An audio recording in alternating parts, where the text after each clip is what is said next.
Hello, my name is Michael Lee, and I'm a student in the lab of Dr. Phidias Diamandis. And in this video, I would like to introduce you to a new platform that our lab has developed called PHARAOH version 1.0. And PHARAOH stands for Phenotypic Automated Reporting and Analysis of Histopathology. And in summary, what this platform does is that it contains a lot of the computational tools that we have developed over the past 3 or 4 years in our lab, integrate them all of them together. And essentially, we would ask people in the community, research community, and academia to send us an SVS whole slide image of an H&E stained tissue section. We would just run that SVS file through this platform. And then once it's done computing and analyzing, it would generate a comprehensive report that would detail all of the analyses results in the form of HTML or PDF file. And we would send this back to you for your reference and so that you can interpret it, as well as perhaps also help us annotate some components of the report, such as interpreting clusters that were generated by unsupervised learning approach that I will discuss later in this PowerPoint. And so in this video, I just want to briefly go over each section of this report, what they mean, how you would be able to interpret them, and some of the resources that are available for you to get a better understanding of how some of our computational tools work exactly. And so the first section is just a broad sort of summary of clinical information here in the top side. And as you can see, the most important thing, of course, is your slide name. And so you would just name it accordingly. Currently, we're mainly focused on H&E stained whole slide images, but in the future, we also intend to implement IHC-based classification as well, or quantification. As well, the temporal information, so things like date interpreted, is essentially when it was scanned, this whole slide image, and the time interpreted would be the computational time that our workflow would basically tell us how long it took when it essentially went through our programs. And you could also include some clinical information yourself, but this is optional. And in this case, we didn't include any. It says NaN, which basically means that it's not annotated. And so this is an optional component. But of course, the more detailed it is, the more potential we have with this reporting system. And below this is an overall summary of the classification results. Our reporting system uses two different classification methods. One is probability score, and the other is the deep learning feature vectors. And in this particular example, both of them classified this particular whole slide image as looking like a glial histology and essentially a glioma. So glioma including glioblastoma, oligodendroglioma, astrocytoma. And since both of them said the same thing, they would match and would have this green color. But if it had yellow signal, it means that there's not enough tissue lesion, and it would be hard to sort of interpret the results and analyze them. And so sometimes you will see this yellow box as well. And when it says red, it means that the probability score and the deep learning feature vector score did not match. So for example, instead of glial histology, the DLFV score may have said meningeal histology. And in that case, there may be some challenges interpreting the result and not as confidence when it comes to classifying ultimately.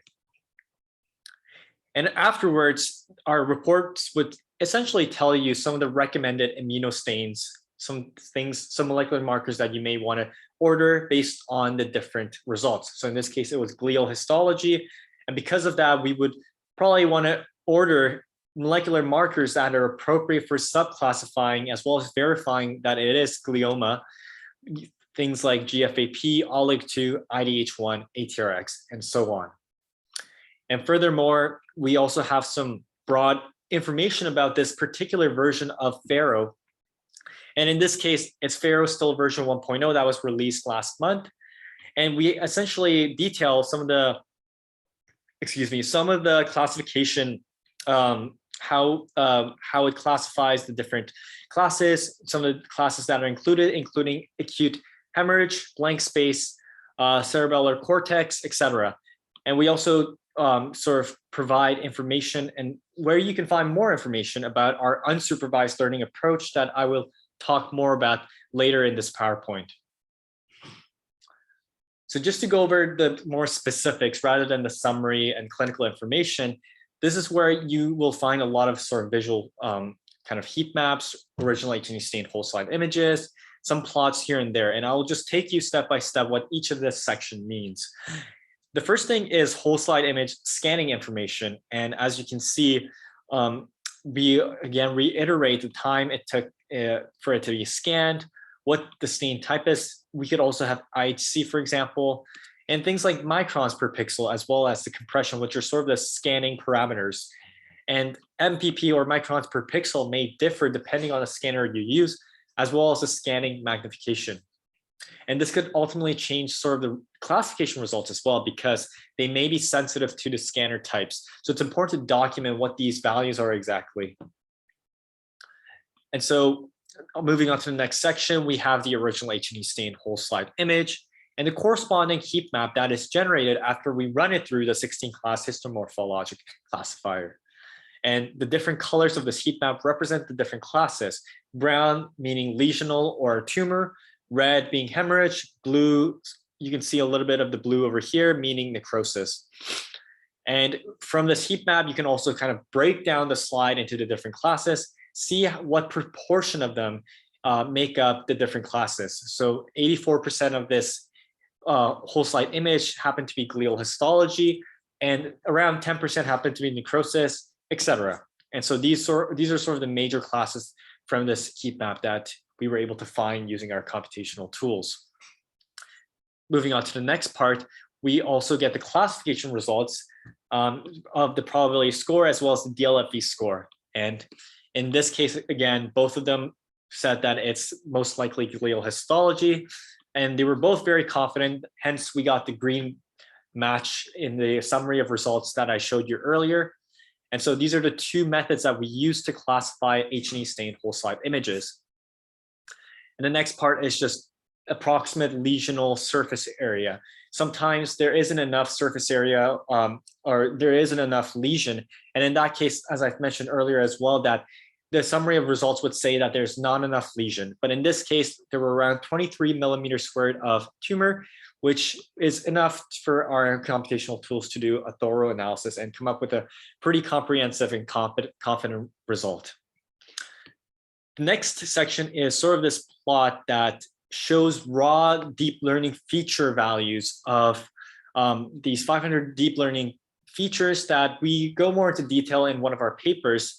And it is a little bit complicated to describe in this brief video, but essentially these deep learning features can be used as biomarkers for classification and prognostication. And these values would essentially change based on the histomorphology of the different tissue sections. So this plot would look quite different depending on the exact tissue type as well as that individual, the tumor as well. Moving on to the next section, we have the TSNE plot, and TSNE plot essentially simplifies high dimensional data into a lower dimensional space. And in this case, you have the two-dimensional plot here. And it essentially kind of simplifies the different classes we have here, whether it's epithelial pattern or metastatic carcinomas, necrosis, the 16 classes that we have here, plot them and see how different or how close they are to one another in this low dimensional space. And the new points, as you can see here in diamond shape, are the ones that are analyzed, taken from this particular whole slide image. And typically they should be in one of the classes or closer to one of the classes here, especially the lesional ones. However, unfortunately, since we recently changed our scanner, there have been some adjustments and then also probably most likely some differences in how it's scanned. And so the new points are sort of forming its own cluster here, which shouldn't be happening, but we predict that over time, it's going to start fixing itself as the AI tools start to get a hang of the new scanner and what they look like, the slides generated from them. And lastly, from this section, we have the tile display. And this is just a representative example of what a glial histology looked like from this particular H&E stained whole slide image. Now moving on to sort of the final section of this report. This section is called, my apologies, HAVOC, which stands for Histomic Atlases of Variation of Cancer. And just to go over what this is essentially we took an unsupervised learning approach and had it interpret this, again, original H&E stained whole slide image of the tissue specimen, break this down into different clusters, specifically 9 different clusters, and each cluster would be represented by different colors. So there would be purple, red, cyan, yellow, etc. And each cluster would represent or mean that there are different cellular patterns or some sort of histomorphologic differences between the clusters. And so unsupervised learning approach, as the name suggests, is how the computational tool came up with its own interpretation of the different regions or different properties of these histomorphologic tissues, rather than us training it straight up that this refers to hemorrhage or this refers to glioma. And so it kind of came up with its own version of different classes. And each of this tile is 256 by 256 in size. And when we summarize it, you can see it here that there are different colors representing different clusters. And we also had our own histomorphologic classifier using supervised learning interpret what these different clusters are. And while most of them are glial histology, you can see that the classification score are vary, meaning that there's less confidence for some of them, which also suggests that there may be intratumoral heterogeneity, suggestive of differences but within the tumor as well. And so these clusters could be informative for the different regions of the tumor with different properties, for example, as well as the different clusters like completely, such as acute hemorrhage over here.